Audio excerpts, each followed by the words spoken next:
السلام عليكم ورحمة الله وبركاته متابعيني يا حلوين. النهاردة هنعمل الشكشوكة. بصوا معايا بقى، معايا طماطم، معايا 4 حبات بيض، معايا بصلتين متقطعين، معايا توابل ملح وبابريكا وفلفل اسود ومرقة دجاج ومعلقة صلصة. يلا بينا. على النار طاسة فيها طبعا شوية زيت ومكعب زبدة، وادي معانا المقلاية بتاعتنا على النار، وحاطين شوية زيت وشوية مع مكعب زبدة او سمنة زي ما انتوا عايزين، كل واحد حر. انا بحط زبدة، لو ما فيش زبدة بحط سمنة، يعني الدنيا يعني مش هتطير. نشوحها بس شوية كده تصفر عشان نضيف مع عليها الطماطم. البصلة بتاعت الشكشوكة الجميلة زي ما وعدتكم، اكلاتي على قد الايد وسهلة وبسيطة وما توقفكيش كتير في المطبخ. هتجربي. بصوا نضيف بقى دلوقتي الصلصة والطماطم اللي احنا كنا محضرين، ونقلب البصل. طبعا بصل الشكشوكة بقى كتير شوية عشان دي شكشوكة مش صلصة المكرونة. نحط بقى معانا، نحط التوابل بتاعتنا اللي احنا قلنا عليها. شكشوكة الفلفل عندي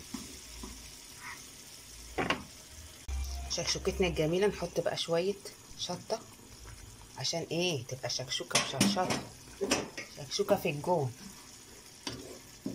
نسيبها بقى تتسبك زي اي حاجة فيها طماطم، ونوطي عليها النار. يلا بينا. ده القوام اللي احنا عايزينه. الصلصة بتاعت الشكشوكة الجميلة بتاعتنا. بصوا الجمال، بصوا عايزينها تقيلة كده، مينفعش تبقى ميمية. بصوا نعمل بقى، نضيف البيض بتاعنا، نضيفه كده كل حتة كل حتة.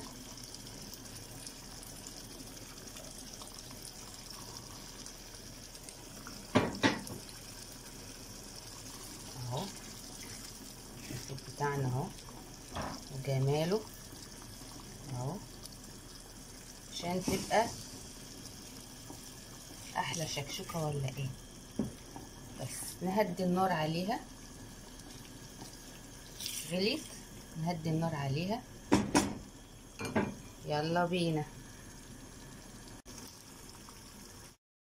بصوا الجمال، احلى شكشوكة دي ولا خلصت وتتحط زي ما هي كده. بصوا الشكشوكة ب3 مكونات، بصل وطماطم وبيض. مفيش اي اختراع، انا ما عملتش اي اختراع فيها، سهله وبسيطه تطلعها في دقايق. قومي اعمليها على طول، عشوة فطار. بالهنا على قلوبنا وقلوبكم. ما تنسوش ترنوا الجرس او تفعلوه، تشتركوا في القناه وتجربوا الوصفه. اهم حاجه تجربوا الوصفه الجميله دي. بصوا الجمال، بصوا الحلاوه، بصوا بصوا.